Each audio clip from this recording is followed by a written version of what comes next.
Shalom. Halo. Saudara, hari ini saya mau share tentang level kedalaman. Setiap orang punya level kedalaman yang berbeda dengan orang lain. Setiap orang punya, setiap orang punya seberapa banyak ruang yang dia berikan kepada orang lain. Konon katanya hati manusia itu seperti lowong sewu. Apa bacanya? Lawang sewu. Saudara tahu lawang sewu? Di Semarang itu ada satu gedung angker. Itu pintunya 1000 katanya. Hati manusia itu kayak lawang sewu, saudara. Dengan hati yang besar, pintu yang sangat banyak, dalam, tidak berujung. Dan semuanya punya ruang untuk seseorang. Ada sebuah penelitian yang berkata seperti ini, saudara. The deeper the love, the deeper the hate. Semakin dalam engkau mencintai seseorang, semakin dalam engkau bisa membenci orang itu. Dan buat saya ini adalah penelitian yang menurut saya benar. Jadi kira-kira seperti ini. Semakin engkau mengasihi, saat nanti hubunganmu broken, hubunganmu berantem atau apapun, saudara akan lebih membenci orang yang dulunya sangat engkau cintai. Jadi kalau dulu engkau mencintai segini, waktu engkau berantem, waktu engkau pisah, maka engkau akan bencinya segini juga. Nangkap ya kira-kira ya. Contohnya gampang, saudara. Contohnya adalah engkau tidak pernah bisa membenci orang yang tidak engkau kenal. The deeper the love, the deeper the hate. Itu penelitian di Cina dan menurut saya sedikit banyak benar. Dan menurut saya apa yang Tuhan lakukan juga hampir sama. Walaupun Tuhan tidak punya benci. Tetapi saudara bisa melihat apa yang Tuhan lakukan kepada Musa. Buat saya Musa itu hanya melakukan dosa kecil, saudara. Ya bukan dosa kecil lah, dosa yang sederhana. Hari itu bangsa Israel sekali lagi minta air, bersungut-sungut di hadapan Tuhan. Dan Musa cuma ngomong gini, kenapa harus saya lagi yang ngeluarin air? Cuman itu. Dan Tuhan suruh pukul 1 kali, Musa pukul 2 kali. Cuman itu. Dan hasilnya apa? Tuhan sangat marah. Dan Tuhan berkata kamu tidak bisa masuk dalam tanah Kanaan. Kenapa? Karena Tuhan menunjukkan kekudusannya kepada orang yang dicintainya, saudara. Simple. Nah, setiap orang itu engkau punya kedalaman seberapa banyak engkau mencintai dan memberikan kepada orang lain itu ruang. Nah, sama seperti Tuhan. Seberapa engkau memberikan ruang yang sama kepada Tuhan masuk dalam hidupmu. Buat saya ada banyak orang yang sangat klise buat saya. Dan makin lama kata pengabdian, makin lama kata memberikan hidup itu semakin lama semakin ringan. Dan kita nyanyi banyak lagu yang berkata Tuhan, ku berikan hidupku. Ku berikan seutuhnya buat Tuhan. Padahal secuil pun tidak, saudara. Padahal kita menyanyikan semua lagu yang hebatlah buat saya. Tetapi sebenarnya kita gak pernah kasih Tuhan. 10% pun menurut saya enggak kok. Dan kita hanya kasih ruang kepada Tuhan, hanya kasih kedalaman kepada Tuhan, sangat sedikit. Tapi kita punya Tuhan yang setia, seberapa engkau memberikan ruang kepada Tuhan, Tuhan pun akan memberikan ruang kepada engkau, saudara. Di dalam Alkitab ada banyak orang-orang yang ada di lingkungan Yesus. Boleh saya ajak saudara baca dengan singkat saja, Markus 1 ayat 35. Markus 1 ayat 35, kita singkat aja karena ada lumayan banyak. Di Alkitab ditulis gini, pagi-pagi benar pada waktu hari masih gelap, ia bangun dan pergi keluar. Ia pergi ke tempat yang sunyi dan berdoa. Tetapi Simon dan kawan-kawan menyusul dan waktu menemukan dia berkata, semua orang mencari engkau. Marilah kita pergi ke tempat lain, kota-kota yang berdekatan supaya di sana aku juga dapat memberitakan Injil. Karena untuk itu aku telah datang. Lalu pergilah ia ke seluruh Galilea, memberitakan Injil dalam rumah-rumah ibadah, mengusir setan-setan. Yang pertama ada ribuan orang, saudara. Ada 5 roti dan 2 ikan. Ada 7 roti dan 5 ikan kalau gak salah. Dan banyak orang mengikuti Yesus. Ada juga orang-orang yang di Alkitab itu berbondong-bondong mengikuti Yesus. Tapi kalau saudara tahu di akhir hidup mereka, ya di antara mereka lah. Mereka juga adalah orang yang berteriak salibkan dia, salibkan dia. Mereka adalah orang yang ada di samping kiri kanan Di saat Yesus berjalan di depan mereka dan mereka ikut meludahi Yesus. Yang kedua saya mau ajak kita buka sama-sama di Yohanes 6 ayat 60. Yohanes 6, maaf, salah. Kita buka di Lukas 10 ayat 17, maaf. Lukas 10 ayat 17. Dan kemudian ke-70 murid itu kembali dengan gembira. Jadi Tuhan bukan cuma punya 12 saudara. Tuhan juga punya 70 murid. Dan kalau saudara nanti buka di Yohanes 6 ayat 60. Waktu Yesus berbicara, aku adalah roti hidup. Ke-60 murid ini adalah murid-murid yang meninggalkan Yesus. Karena mereka berkata khotbah ini terlalu keras. Dan mereka pun meninggalkan Yesus. Matius 11. Dan yang paling terkenal ada ke-12 murid Yesus. Matius 11 ayat yang pertama. Setelah Yesus selesai berpesan kepada ke-12 murid. Jadi ada pesan yang berbeda saudara. Saudara kalau saudara tahu pesan jadilah terang dan garam. Itu gak ke semua orang. Jadi Yesus tuh gak khotbah ke semua jemaat jadilah terang dan garam. Makanya saudara jangan kaget kalau gak semua orang Kristen jadi terang dan garam. Karena memang khotbah itu gak buat semua orang. Nah kalau saudara baca di Matius 11 ayat yang pertama. Setelah Yesus berpesan kepada ke-12 murid. Saudara penasaran gak pesannya apa? Ada yang penasaran? Satu pasal sebelumnya saudara. Saya gak mau khotbah tentang ini. Cuman saya bacain aja. Matius 10 ayat itu semuanya sebenarnya. Tapi saya mau baca gini. Matius 10 ayat 34. Jangan kau menyangka bahwa aku datang membawa damai. Aku datang bukan membawa damai melainkan pedang. Sebab aku datang untuk memisahkan orang dari ayahnya, anak perempuan dari ibunya, menantu perempuan dari ibu mertuanya, dan musuh orang ialah orang-orang seisi rumahnya. Barang siapa mengasihi bapa atau ibunya lebih daripadaku, ia tidak layak bagiku. Banyak orang Kristen suka tersinggung kalau dikasih khotbah ini. Kan kita harus mencintai keluarga lebih dari apapun. Itu kan tudung pertama. Iya benar. Makanya khotbah ini cuma untuk 12 murid. Orang yang terdekat. Tapi saya gak mau khotbah tentang ini. Nanti saya dikomplain banyak keluarga saudara. Tapi saya gak mau khotbah tentang ini. Cuman itu pesannya. Hatersnya makin marah lagi nanti. Enggak, saya gak mau khotbah tentang itu. Saya cuma bacain pesannya apa. Lukas 9 ayat 28. Enggak, pesan saya kuat loh saudara. Jadi jangan terdistract dengan yang lain ya. Walaupun memang lebih seru yang lainnya, tapi gak apa-apa. Lukas 9 ayat 28. Yesus mengajak 3 murid untuk naik ke atas gunung. Dan Yesus menunjukkan siapa aslinya dari Yesus. Hari itu Yesus transformasi.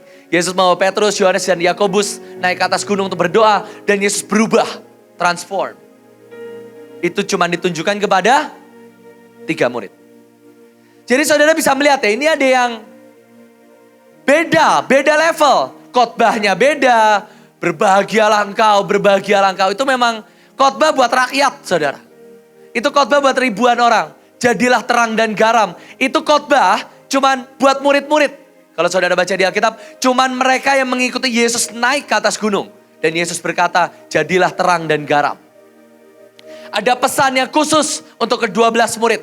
Yang gak bisa diterima oleh 60 murid yang lain. Kenapa? Kedalamannya beda. Mereka gak kasih Yesus yang dalam.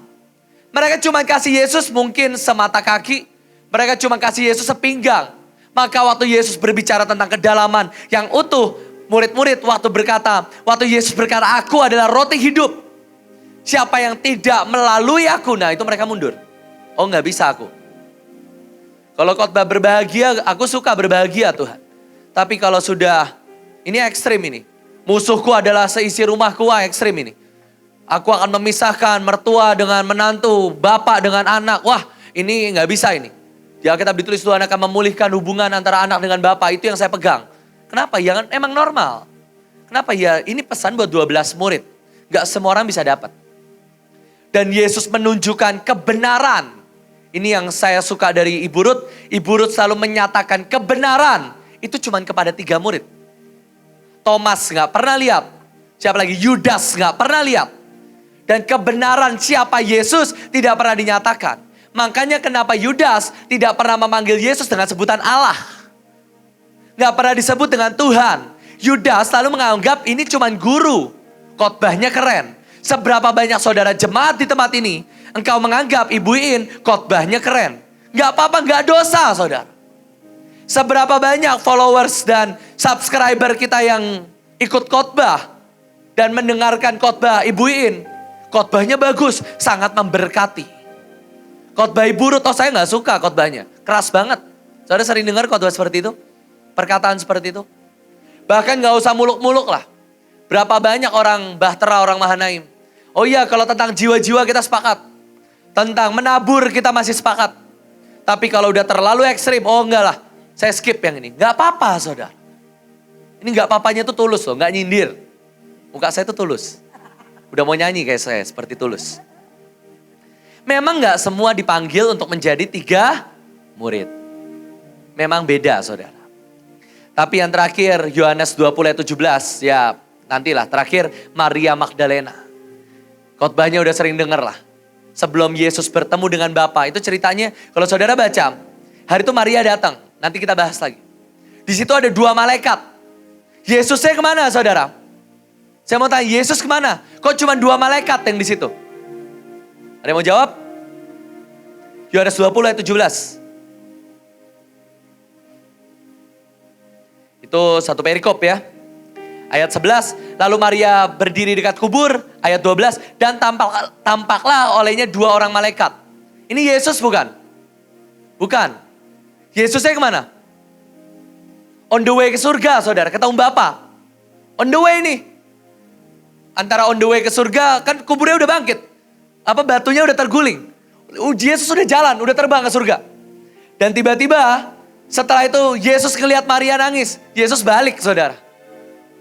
Yesus balik dan berkata, Ibu mengapa engkau menangis? Saudara bisa lihat bagaimana kedalaman cinta Tuhan kepada Maria. 2 malaikatnya hilang loh. 2 malaikatnya jagain kubur Yesus. Kuburnya keguling. Yesus on the way. Maria nangis, Yesus balik. Ketemu Maria dulu, baru ketemu Bapak di surga. Bapak di surga jadi orang nomor 2 saudara. Wow. Tapi itu nanti kita bahas terakhir. Ini pendahuluan saudara. Nah, apa yang membedakan level kedalaman setiap orang? Yohanes 21 ayat yang ke-15. Nah, saya mau masuk sharing ya. Jadi setiap orang punya level kedalaman yang berbeda. Contoh gini lah, ini sebelum masuk firman. Sekarang gini ya, saudara kan tadi pegang senjata profetik, benar gak? Siapa yang tadi main banner? Angkat tangan. Kalau saudara penari, saudara main banner kayak tadi, saya marah saudara. Kenapa? Mainnya salah, temponya salah, gerakannya salah. Main banner itu ada macam-macam lah tekniknya, kakinya salah, tangannya salah, tengil-tengilnya salah. Kalau saudara pegang hati, dan nanti ditanya hati artinya apa? Gak bisa jawab, nanti akan ada penari yang marah juga. Kalau saudara penari. Kalau saudara bukan penari, saudara angkat banner, main banner, ada yang marahin gak? Gak ada. Nah makanya kalau ada orang yang imannya itu cuman segini, ya sudah. Kita coba tarik seberapa mereka kita bisa tarik. Ya kita doain, kita tarik pelan-pelan supaya mereka mengerti kedalaman yang lebih dalam. Nah, ya kita ditulis gini. Jadi normal. Kalau ada orang yang dalamnya segini, dalamnya segini, dalamnya segini, yang dalamnya cetek, saudara gak bisa tarik, itu normal. Ya normal. Bersyukurlah saudara tinggal di tempat yang dalam, amin. Deep calls unto deep, yang dalam memanggil untuk saudara masuk lebih dalam. Nah saudara saya mau ceritain gini. Yohanes 21 ayat 15. Ini ayat yang klasik banget. Sesudah sarapan, Yesus berkata kepada Simon Petrus. Simon anak Yohanes, apakah engkau mengasihi aku lebih daripada mereka ini? Saya dikasihin Christian ini Alkitab namanya Blue Letter Bible. Saudara kalau mau download bisa di Android. Itu bagus banget. Karena dia ada bahasa Ibrani, ada bahasa Yunaninya juga. Dan kalau saudara baca di Alkitab, itu jelas. Yesus ngomong gini, Petrus, apakah engkau agape dengan aku?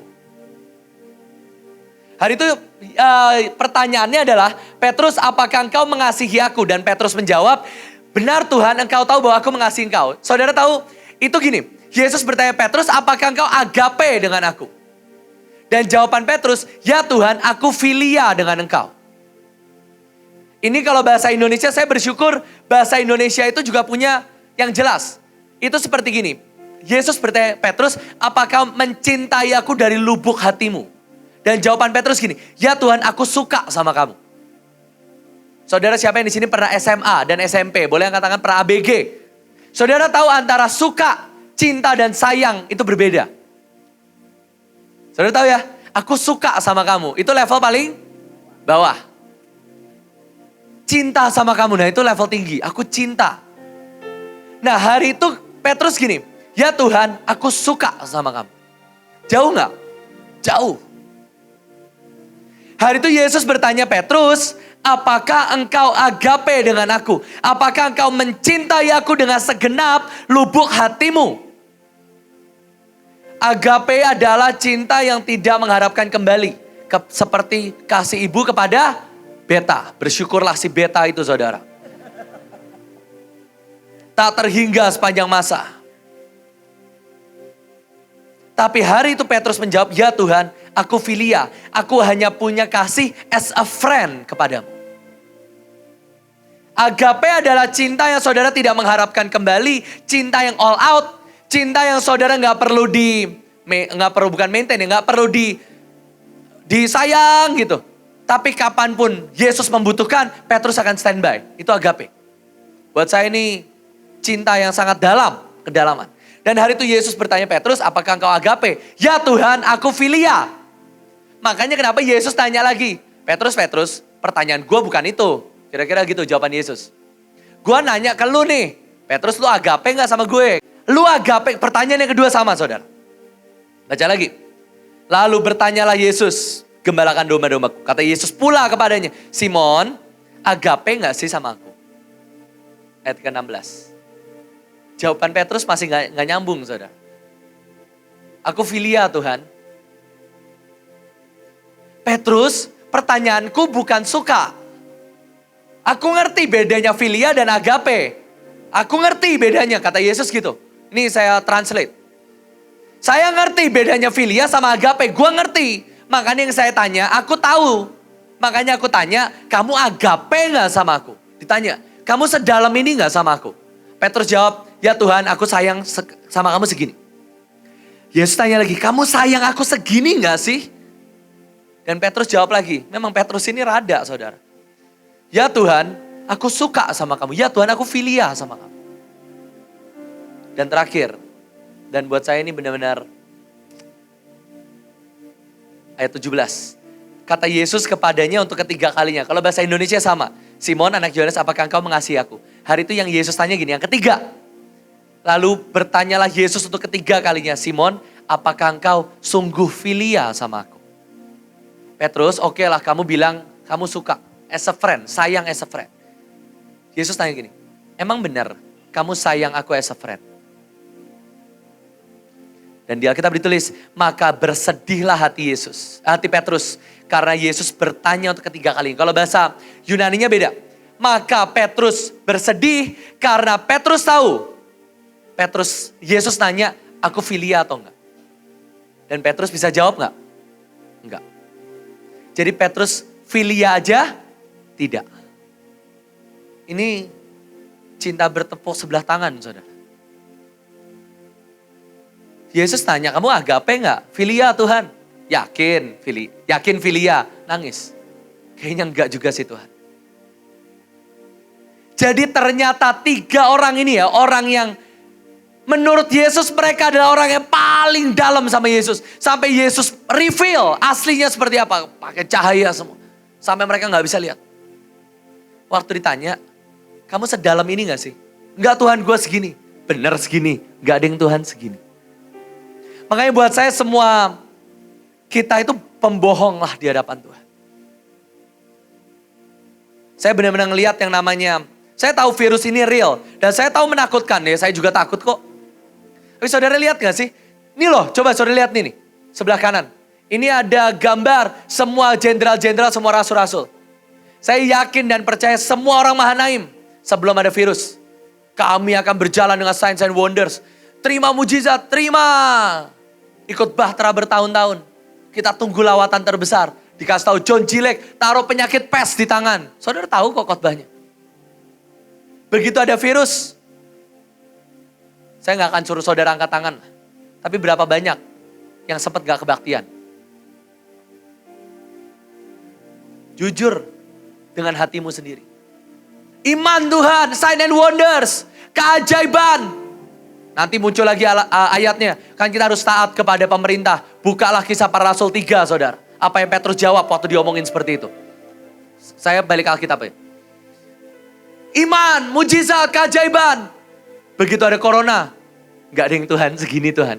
Benar segini, nyemprot deh minimal. Hehe, segini Tuhan. Nyemprot kan pakai APD lengkap. Aman. Hehehe, gak ada yang Tuhan. Saya bisa lihat bagaimana munafiknya kita di hadapan Tuhan. Petrus, apakah engkau filia dengan aku? Enggak Tuhan. Engkau yang lebih tahu. Ternyata kau filia pun enggak. Tuhan bilang kedalaman segini ya, 1 sampai 10. Petrus bilang, aku sampai level 5 aja deh Tuhan. Ternyata 5 pun enggak. Tapi coba kita buka bagaimana Maria. Maria Magdalena. Siapa sih Maria Magdalena? Siapa yang di sini namanya Maria? Boleh angkat tangan. Ada yang namanya Maria? Bangga gak namanya Maria? Bangga ya? Bangga. Yang online. Siapa yang namanya Maria? Saudara mungkin bangga. Saudara tahu gak arti nama Maria apa? Keras kepala, pemberontak. Itu arti nama keras. Itu arti nama Maria, saudara. Saya pikir itu kan arti nama Maria itu artinya cinta yang terdalam. Artinya keilahian. Artinya bunga mawar yang merekah. Ternyata artinya keras kepala dan pemberontak. Tapi buat saya, ternyata Maria ini bukan cuman keras kepala dan pemberontak buat hal yang duniawi, saudara. Ternyata dia juga keras kepala dalam mencintai. Asik, kuotik banget memang. Keren. Ternyata Maria ini sangat keras kepala dalam hal mencintai dan dia juga sangat pemberontak dalam mengejar yang ilahi, saudara. Dia memberontak saat semua orang berkata, Yesus lu udah mati. Please terima. Yesus sudah mati dan dikubur. Kalau saudara baca di Alkitab, pagi-pagi benar. Itu cerita gini, Yesus mati hari Jumat berarti. Besoknya Sabat, hari Sabtu. Selama Sabat dia gak boleh keluar. Dan kalau saudara baca di Alkitab, di Kidung Agung, perempuan yang jalan keluar malam-malam suka dipukulin, saudara. Karena disangka perempuan sundal. Tapi hari itu pagi-pagi benar, jadi begitu selesai Sabat, Maria adalah orang pertama yang lari ke kubur. Kalau saya tanya, Petrus, Yohanes, yang katanya murid paling dicintai Yesus, ada di mana? Bobok di rumah. Makanya setelah Maria ketemu Yesus, Maria ngapain? Pergi ke rumah, bangunin Petrus. Kenapa ya Petrus? Tadi kan setelah itu baru ayat yang tadi. Maria adalah orang yang sangat keras kepala. Bahkan setelah Sabat lewat, berarti Maria udah boleh keluar nih. Maria adalah orang pertama yang keluar. Dan dia ngecek ke kubur Yesus. Dan dia ketemu Yesus di sana. Dia adalah orang yang paling keras kepala. Yohanes 19 ayat 25. Semua murid kabur waktu Yesus di atas kayu salib. Petrus menyangkal 3 kali. Yohanes yang katanya kenal sama orang dalam, kabur. Dan dekat salib Yesus berdiri ibunya, saudara ibunya, istri Klopas, dan siapa? Dan Maria Magdalena. Semua orang kabur dan dekat salib Yesus. Dia dekat salib Yesus. Petrus takut, nyangkal Yesus 3 kali. Yohanes kenal orang dalam. Saudara pelajarin Alkitab. Yohanes tuh kenal orang dalam, makanya dia bisa ikut masuk waktu Yesus dihakimi. Makanya dia gak ditanya-tanyain. Petrus yang ditanya-tanyain, karena Petrus gak kenal orang dalam. Setelah itu ada murid yang kabur bugil. Saudara baca di Alkitab? Kabur bugil, ketakutan, jubahnya dipegang. Buka jubahnya kabur. Gak tahu siapa. Gak disebut saking malunya, saudara. Saking malunya sampai gak ditulis di Alkitab namanya siapa. Tapi Maria Magdalena keras kepala. Dia memberontak, gak boleh ini loh. Kalau kamu dekat Yesus, kamu disangka murid. Kamu nanti disesah, kamu nanti dibunuh. Kamu nanti di penjara. Dia memberontak dari semua. Dan kalau saudara tahu lagi, Lukas 8 ayat 1 dan 2. Di saat semua orang melayani Yesus, ada satu orang yang dikasih titel paling jelek. Yaitu Maria Magdalena yang telah dibebaskan dari 7 roh jahat. Ini ibarat gini saudara. Kayak, sorry ya pinjam nama Kaleo ya, maaf kak. Saudara kayak gak pernah nyebut Kaleo, yang mana sih Kaleo? Yang WL tuh loh, gak pernah. Ini kayak gini, Kaleo yang mana sih? Pejinah itu loh, gitu. Nyebelin gak? Nyebelin. Ya jangan Kaleo lah, saya takut disambar nanti. Ampun kak. Siapa ya teman saya yang gak mau? Christian lah. Siapa sih Christian? Yang khotbah itu loh. Yang tadi mimpin doa. Enggak. Christian yang mana? Yang itu loh yang mecahin pintu sekolah. Digituin. Enak gak dipanggil gitu? Bahkan kalau saudara baca lagi pelajarin. Ini Maria bukan cuma yang telah dibebaskan dari 7 roh jahat. Yang melakukan hal yang jahat. Dan dibebaskan dari 7. Dan katanya dia ngomong dulu itu Maria tubuhnya cacat. Karena kerasukan roh. Jadi seumur hidup Maria, siapa sih yang lain Yesus tuh loh? Petrus yang keren, Yohanes yang keren. Dan itu perempuan itu siapa sih? Ya itu yang kemarin dilepasin dari roh jahat. Gituin saudara. Tapi Maria gak pernah ninggalin Yesus. Kenapa? Keras kepala saudara. Hari ini saya cuma mau share. Jadilah orang yang cukup keras kepala. Dan cukup pemberontak dengan dagingmu saudara. Supaya saudara bisa masuk ke dalam level kedalaman. Yang Tuhan mau dalam hidupmu saudara. Buat saya tahun ini. Kalau saya terus mengikuti apa yang nyaman buat daging saya. Dan saya gak cukup pemberontak dengan daging. Saya gak cukup keras kepala dengan kedagingan dan mengejar yang ilahi. Mungkin tahun ini saya akan jadi orang yang. Mungkin hari ini masih di rumah kali saudara. Dan gak berani keluar juga. Kenapa? Daging saya gitu kok. Percayalah saya ini cowok yang gen RNA asik biar keren. RNA, DNA, papa saya pun kuat dalam hidup saya saudara. Sampai hari ini papa saya keluar kemana-mana pakai masker. Ketemu Mia pakai masker saudara. Tapi kadang kelupaan nggak pakai masker gitu kan nanti saya omongin. Ini gimana sih tadi pakai masker sekarang nggak terus bedanya apa ini gitu. Terus maskernya aku pegang-pegang terus papa saya pakai kan. Ayo lo tadi aku pegang-pegang ketakutan gitu. Sampai sekarang saudara. Dan DNA papaku tuh, wah berapa persen ya waktu itu ya? Lebih banyak ya. Lebih banyak kalau saya tes DNA saya lupa. Itu DNA papa saya lebih banyak daripada DNA mama saya. Jadi kalau saudara bilang gini, ya Joshua tuh anak kesayangan Bu Iin. Dia sih imannya memang lebih besar. Enggak juga sebenarnya. Bahkan Coach Steven tuh DNA-nya lebih banyak Ibu Iin daripada saya sama Bu Iin. Jadi saya itu punya alasan buat berkata, saya nggak cocok sama Bu Iin. Saya punya alasan saudara. Buat saya apa yang kita lakukan tahun ini terlalu ekstrim dan terlalu resiko. Apalagi Keisha lagi hamil. Terlalu gila lah buat saya. Tapi saya bersyukur saya punya modal. Keras kepala dan pemberontak dari hidup saya. Dari kecil saudara. Dari kecil lah guru suruh saya taruh kaki di atas meja itu kan pemberontak ya. Cuman sekarang udah berubah. Memberontak dari daging sendiri. Dan saya tidak akan berhenti untuk saya share dan saya berkata, hari itu pun saya takut saudara. Hari itu ada COVID, Keisha lagi hamil. Penyakitnya menular, semua semua. Saya pun takut saudara. Modal saya itu cuma satu, Maria itu loh. Gue tuh nekat saudara, nekat aja gitu. Pemberontak dengan daging ya, bukan pemberontak dengan orang lain. Pemberontak dengan daging sendiri. Buat saya itu orang rumahan. Anak rumah. Dulu kalau kuliah itu kura-kura. Kuliah rumah. Kupu-kupu. Kuliah pulang. Kura-kura juga ya kupu-kupu. Kuliah pulang. Saya gak suka di luar nongkrong gitu gak suka. Main futsal gitu ya capek udah. Teman-teman makan, teman-teman nongkrong gitu ya. Saya pulang gitu. Masih keringetan saya gak suka di luar. Jadi waktu ada work from home.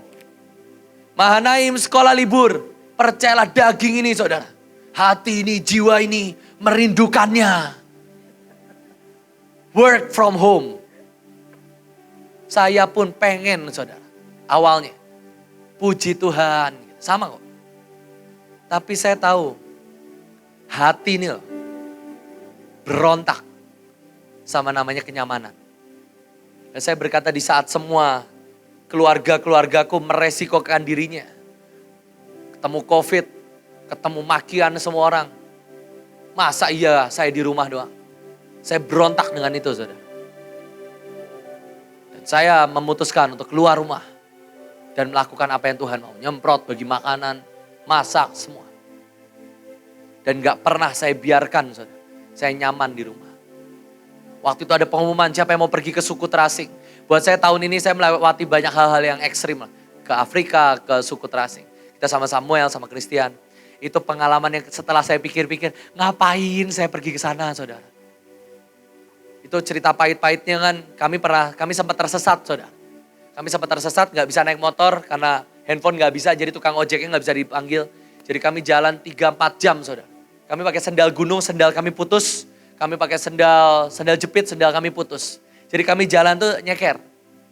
Kami jalan di tengah gunung, bebatuan. Nahan motornya Dokter Oha, semuanya lah kami lewatin. Sampai satu fase paling mengerikan itu kami sampai ke pinggir sungai Yabok. Bukan Yabok sih, pinggir sungai.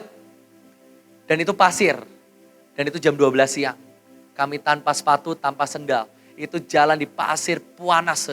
Itu kaki melepuh tuh udah gak tahu rasanya udah jalannya terus. Mau gimana? Pasir semua kok. Dan setelah saya pikir-pikir, ngapain saya pergi ke sana?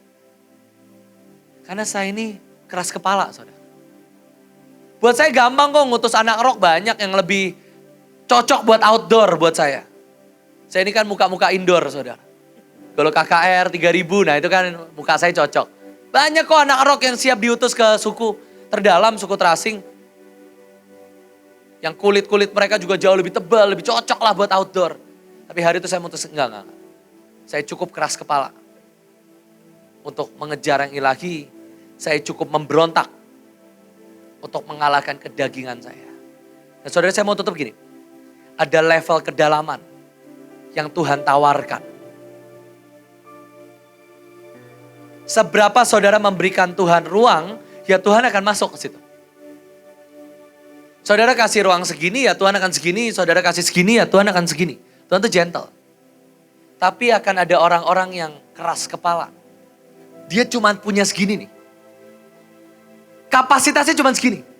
Tetapi karena dia berkata, enggak Tuhan, aku enggak mau cuma segini. Aku mau tarik. Meskipun sakit, meskipun meresikokan diri. Aku akan mencintai bukan cuma segini. Dan aku enggak mau cuma dicintai segini Tuhan. Di sini terlalu nyaman. Saudara tahu ya, buat setiap saudara yang cuman kenal buin, bersyukurlah. Berarti saudara kan gak pernah dipukul, gak pernah dimaki-maki, gak pernah kayak ibu Ruth tuh loh. Hampir setiap minggu pasti namanya disebut. Mending kalau yang baik-baik ya Ci ya. Pasti yang jelek-jelek, ini loh ibu Ruth ya kayak Maria Magdalena lah. Ini loh yang diusir 7 roh jahat, yang jelek itu loh gitu. Gak pernah diceritain Maria Magdalena ngelakuin yang baik. Maria Magdalena membawa air buat, gak pernah. Nyetirin buin kemanapun, Ci Ruth tuh nyetirin loh. Nyiapin makanan setiap hari buat buin. Pernah diomongin gak? Gak pernah. Ci Ruth pelit, galak, tukang marah, itu terus yang diomongin. Bersyukur kalau saudara cuma dicintai buin itu segini. Saudara gak akan diomelin, saudara gak akan dimarahin. Segini nih, enak, wah top. Dapat duit lagi, wah segini nih, enak. Ayo pergi ke provinsi, jangan Bu, saya takut Bu. Oh ya udah gak apa-apa, doa ya dari sini. Nah itu segini nih. Gak usah ditarik. Nanti ada level segini nih. Ini saudara ke kamar mandi juga digedor, nah itu segini. Saudara muka belum berubah, enggak kesel kok. Itu muka masih kesel, nah itu level segini. Sampai innermost, sampai tubuh jiwa roh setiap selmu tersenyum, baru ibuin puas saudara. Tapi kalau saudara cuma segini, ya Bu saya gak kesel. Oh iya terima kasih ya kamu udah mengampuni, kamu memang orang yang luar biasa, kamu memilih Tuhan nih gituin. Jempol. Tapi ada orang enggak, ini terlalu enak lah. Saudara mau segini, ini ya saya lah mungkin. Tapi ada orang-orang yang memutuskan buat masuk lebih dalam saudara. Saudara nggak salah pun diomelin tuh, wah, kedalaman yang sangat dalam. Menyakitkan nggak? Sakit saudara. Tapi ada orang-orang yang akan seperti Maria Magdalena. Meresikokan diri. Keras kepala. Udah ditendang, pukulin, tetap aja. Enggak Tuhan, aku nggak mau segini. Saya berdoa setiap saudara bukan jadi orang yang berbohonglah dengan Tuhan. Kalau memang saudara segini berkatalah Tuhan, aku segini Tuhan. Aku filia Tuhan, mungkin aku juga enggak filia lah Tuhan. Tapi saya mau katakan saudara bisa untuk jadi keras kepala, untuk mengejar Tuhan. Saudara bisa memberontak dengan dagingmu. Saat dagingmu mau tidur, saudara berontak dan saudara baca Alkitab.